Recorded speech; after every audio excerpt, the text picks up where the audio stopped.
அறிவுடை பெரியர் கத்தோலிக்க கிறிஸ்தவர்களின் சிலுவை பாதையிலே, அதாவது வே ஆஃப் த கிராஸ், அதிலே 6ஆம் தளத்திலே வெரோனிக்கமா என்ற புண்ணியவதி வருகின்றார் அல்லவா?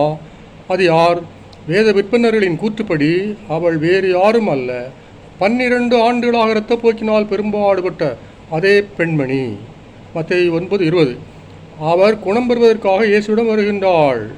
ஒரு கூட்டத்தோடு இயேசுனார் போய் கொண்டிருக்கும் போது, ஆனால் வெட்கம் தாங்காமல் பின்தங்கி விடுகின்றாள். ஏன்? அக்காலத்திலே மாதவிலக்கினால் இரத்தப்போக்கு இருந்தாலே கூட கூட்டத்திலே நுழைய வெட்கப்படுவார்கள் பெண்கள். உதாரணமாக மகாபாரத திரௌபதி, பைபிளிலே ஆதியாகமம் 31:35 வரும் ராக்கேல். அப்படி இருக்க கற்பப்பை சிதைவால் ஏற்பட்ட இரத்த ஒழுக்கிலே, அதாவது யூட்ரைன் ஹெமரேஜி, இந்த பெண் எப்படி வெட்கமுறாமல் இருப்பாள்? எனினும் அவளது பரிதாப நிலைக்கு விடிவு காண கூட்டத்தில் நுழைந்தே ஆக வேண்டும், இயேசுவை சந்தித்தே ஆக வேண்டும். ஆகவே நுழைந்து விட்டாள். இயேசுவின் ஆடையின் விளிம்பை தொட்டுவிட்டாள். என்ன ஆச்சரியம்! 12 ஆண்டுகளாக எத்தனையோ மருத்துவர்களை சந்தித்தும் பணம்தான் விரயமானதை தவிர நோய் முத்திக்கொண்டே போய் எலும்பும் தோலுமாகிவிட்டாளே. அவள் இப்போது இயேசுவின் ஆடையை தொட்டதுமே உடனே குணமாகிவிட்டாள். இயேசு பேசினார்.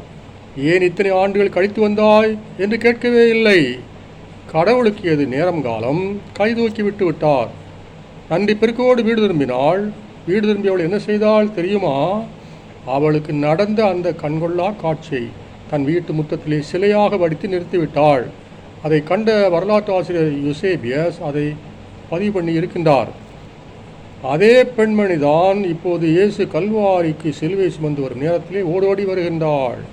அழுது பிரலாவிக்க இரத்த கரைபடிந்த இயேசுவின் திருமுகத்தை துடைக்கின்றாள். துடைத்த துவாலையிலே இயேசுவின் திருமுகம் பதிந்து விட்டது. பெயர் தெரியாத அந்த புண்ணியவதிக்குத்தான் வெரோனிக்கா என்று பெயரிட்டனர் கிறிஸ்தவ மக்கள்.